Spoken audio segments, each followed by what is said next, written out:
Hello everyone, welcome back to CryptoCache. Thank you very much for joining me here. Happy Saturday to you. I hope you're having an amazing day with you and your family. Good, wonderful weekend as well.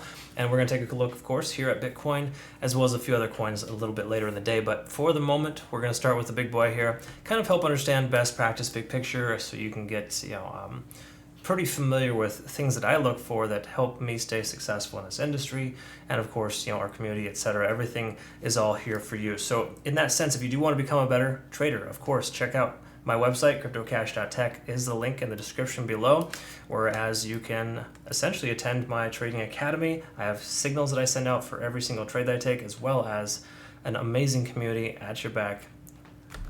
Loving every bit of this awesomeness that we have right now here. So for Bitcoin, in all reality, could be a lot worse, but it could be a lot better too. Obviously, we're kind of right at this fair to Midland state where we have a nice option to build a dollar cost average at a lower price point, but also, of course, a lot of our altcoins and things of that nature are severely damaged. So a lot of folks are in the red, and that's perfectly normal right now. So you're not alone in that sense. But what we want to do is try to find, some green, or just importantly, find some profits. And that's kind of what we're looking at for here. So in that sense, why don't we go ahead and touch on just kind of some obvious things. We're not going to worry about, I'll spare you the weekly and the monthly candlesticks. Those hasn't closed yet. We're still a ways off on, I would say both. Of course, we got a little bit longer for the weekly, but generally speaking, they're still trending under some key level resistances. And that's the important thing to understand, is that we're still in this descending type of pattern. Okay, so again, the 50-day SMA is working its way down on the daily, and we're kind of just seeing this trend line working concurrent with that. There is an inevitability if the price were to continue to increase to 23,000, 24,000, which are key level resistances, that we'll see that level tested soon. It'll probably reject the first time. Perhaps it might take a few tries, but if we can get back up over the 50-day SMA, we're going to be in a lot better shape. That's going to basically tell us this downtrend of the last 3 months consistently is over, or at least tentatively over. There's still potential downside. Keep that in mind. We always got to be ready for it. But the bottom line here is that we are seeing some decent push up here. I think we have somewhat of a bullish pennant or bullish flag pattern as well that we want to kind of look at on smaller time frames.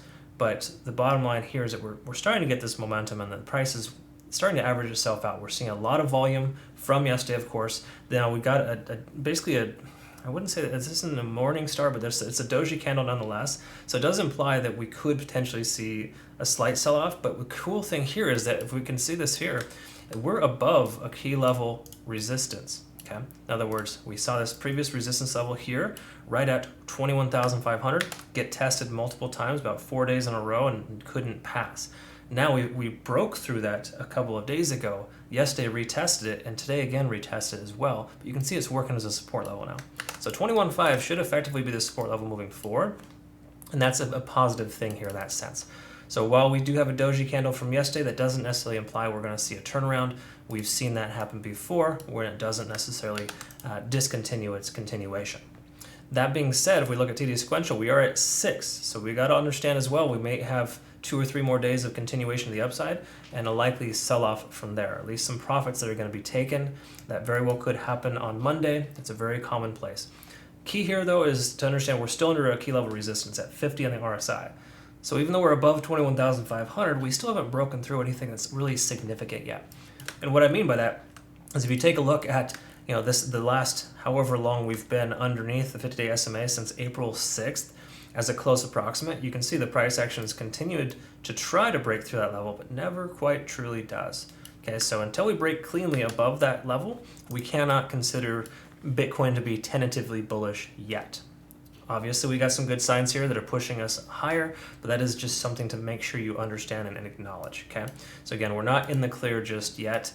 I don't think we'll ever truly be in the clear until we break soundly above the 50-day SMA, but that's just my personal opinion. Take a look here at the 4 hour, though. What we wanted to kind of acknowledge is that we're coming up to test the 200-day set moving average. 20 is working as a support, 50 trailing behind, but more importantly, with that 200-day set moving average working its way down, that'll work as a potential resistance initially. If we can break above that, that would be a very strong start, okay? So I think it'd be helpful to identify that once we get there. Again, this weekend, low volume. In most cases, you're not going to see a tremendous amount of price action or movement. We might see that more so likely tomorrow in the afternoon when the Eastern markets open. Taking a look at the 4 hour though, we can see that the 4 hour RSI is essentially trending right between 50 and 70. That's a good sign. That helps us understand we're still continuing this tentative bullish trend. In other words, it's a short abbreviated one, but of course it is important to acknowledge that we did break through a key level resistance previously. So we're effectively, in some cases, making higher highs and higher lows. Okay. Again, depends on how far you stretch that, right? But if we look at the big picture, we are making higher lows, all right? And we are making higher highs, albeit not very strong and certainly not confirmed yet. But again, some positivity here in the sense that we're not establishing lower lows. See, this point here is lower than this. That's fantastic. And this point here is lower than that, of course, as well. But even if it were to retrace and were to come back down, as long as our next retracement doesn't come below 20,000, I think we should be in pretty good shape. Okay, we'll still be having that nice effective pattern, whereas we can kind of expect the price action to probably continue to progress upwards. So while we see a correction down to 20,000, perhaps that's a possibility. We can't rule that out. But on the same accord, there's no indication that it wants to do that, because we can see this support level here holding very strong at 21,500.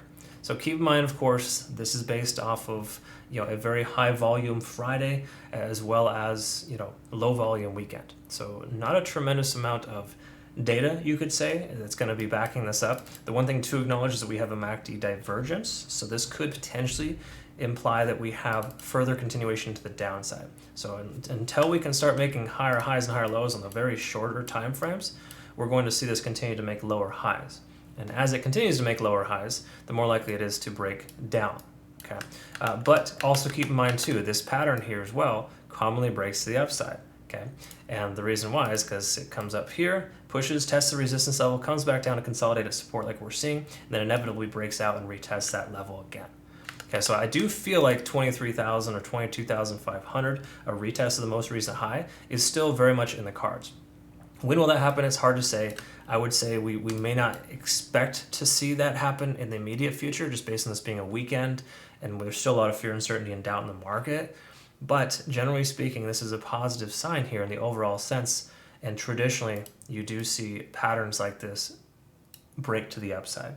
Okay, again, no guarantees, but the way that it's consolidating right at that previous support level and essentially, planning to or should essentially retest this previous resistance, those are all positive signs. So again, I would say mostly positive on the 4 hour here minus the MACD divergence, which isn't 100% something that you want to count on. Okay. What we want to look at though, of course, is the MACD convergence or divergence in this case, and see if it's also speaking the same language on the 1 hour Ichimoku cloud, because those two kind of work in tandem in most cases. So if we see some indications on the cloud, then that might be a firm understanding of the fact that we are maybe going to continue lower. Okay, so let's take a look at that and just I'll explain what I mean by that too here. So first of all, with the Ichimoku cloud, we have some pretty good positive stuff here. Okay, it's more so fair to Midland, but it's still positive nonetheless because we haven't broken below the lower lead yet on the cloud. So we're kind of within the cloud / trending above it. So as long as we can continue to progress sideways from here, just say the next 24 to 48 hours, we'll likely see a breakout come Monday or perhaps even Sunday afternoon or evening. The reason why I feel that is just based on the fact that we are kind of progressing positively. I'd much rather be above the cloud or in the cloud than anywhere below. So I think as long as we don't close below here, we're going to be in pretty good shape. So I'm looking for a closure today at about 21,500 or higher. That'd be important. Also note too, if we did see a closure at 21,500, that could imply that we have a double doji, which does kind of, in most cases, signal a reversal. So we could see a reversal to the downside. So again, we're seeing a lot of conflicting information here, and that's kind of very standard and par for the course in most cases. But the bottom line here is that the lagging span is intersected with the price action. It's kind of in there. And then, of course, the conversion line is below the baseline. So we don't really have any firm indications we want to take a long position, nor do we have any indication or inclination we should take a short. So honestly, at this point, based on what I've seen here so far, the 1 hour isn't really telling us a tremendous amount, except for the fact that it is, yes, making higher lows. This is important. This is allowing us to stay above the cloud, but it's also making lower highs. Okay, so again, working itself into a pendant type of wedge pattern, we can kind of anticipate a potential break either up or down, but more likely up than down. Okay, so again, if you just base this whole analysis on strictly moving forward with a position either higher or lower, I would say we have a 60-40 probability of the price going up than down. It seems much more likely for it to increase based on the increased amount of volume that we saw from yesterday.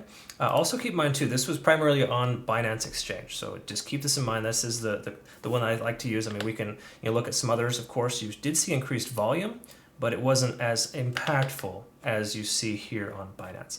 And again, I think they just had like free Bitcoin trades or something to that extent, commission-free trades, I think, and that kind of spiked things up a little bit. But it also kind of it sent some ripples across the market and allowed the price action to stay kind of higher. So to me personally, regardless of the simple fact that had happened, this increased amount of volume is still a positive sign because it does show the price was unwilling to want to go lower, and that we have a strong amount of support here, but furthermore also a strong amount of resistance, which is why the price is wedging itself into a little bit of a pattern here that commonly breaks to the upside. Okay, so we have more reason to believe the price should go up than down from here, but it's not like a firm, I feel very good about this. Like, I'm probably going to hesitate to take a position until I get further confirmation, and that's likely when the market opens either tomorrow in the Eastern Hemisphere, about right around 5 p.m. Pacific Standard Time, as well as potentially, early in the morning on Monday when the traditional markets open. We can see if NASDAQ or S&P 500 gapped up or gapped down. If we get a gap down from those, and of course the dollar index is higher, we're going to see Bitcoin take a hit. Okay, those are things we want to pay attention to, and we can try to take a look at that.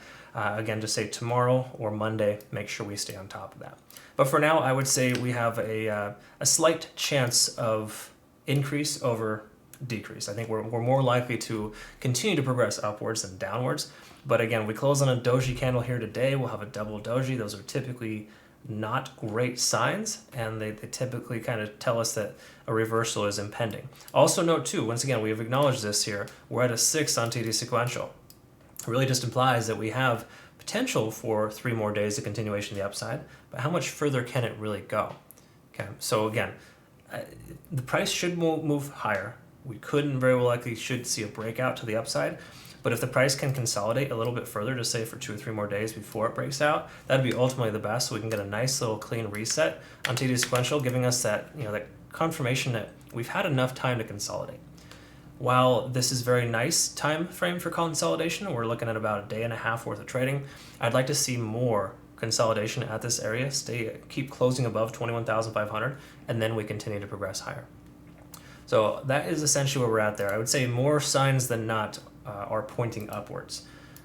So again, we'll take a look at some things here, but just know at the end of the day here, even though there's more inclination to want to see that the price will likely continue higher, to me that's not enough confirmation to take a position. So if you do end up doing so, please make sure that you use good risk tolerance, work within your own risk tolerance, but more importantly, position size smaller to ensure that if it turns around and you don't get wrecked. And that's the thing right now. It's all about surviving.